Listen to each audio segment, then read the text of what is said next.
Right, here's the polygeyser setup, and what I'm doing now, I'm just waiting for it to do one of its flush cycles, and then hopefully you'll be able to see exactly what happens. As you can see in the bottom chamber, there's a funnel that goes down to the middle, and that fills up with air in the bottom part, and then when the air's actually been released by a mechanical valve, the air goes up into the top chamber, and where you've got all the beads and the bacteria, that then gets agitated, and all the beads then drop down into the bottom chamber, and as the water fills back up, it comes up to the top. All the beads float to the top after being cleaned of any major debris, and then it pumps back into the pond. There's quite a lot of shaking that takes place, which is probably a bit of a downfall, but that's just one of those things. Here it comes, it's working now. So as you can see, the beads are now getting agitated and the air is going up to the top. And while this is taking place, if you notice, there's no water coming into the pond.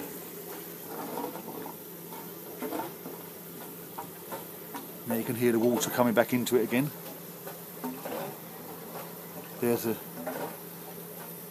beads now floating up to the top again after being cleaned. And I'll move around to the front there so you can see what happens at the front.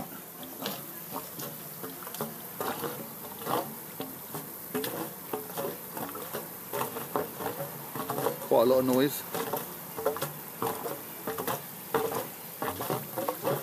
Once it fills up,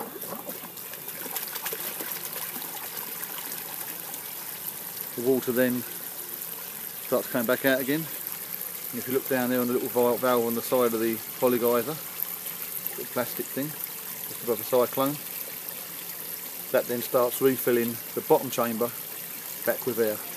And that really is basically the cycle that takes place once every 45 minutes. I've got it set at the moment to an hour, down to whatever you want to set it down to. And there's some of these fish.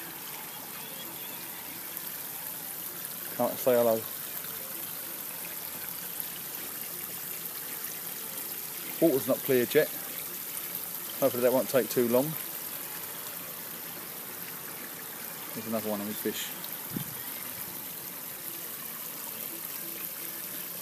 So there you go, that's the actual running of the polygeyser, and I'll add that to my video collection.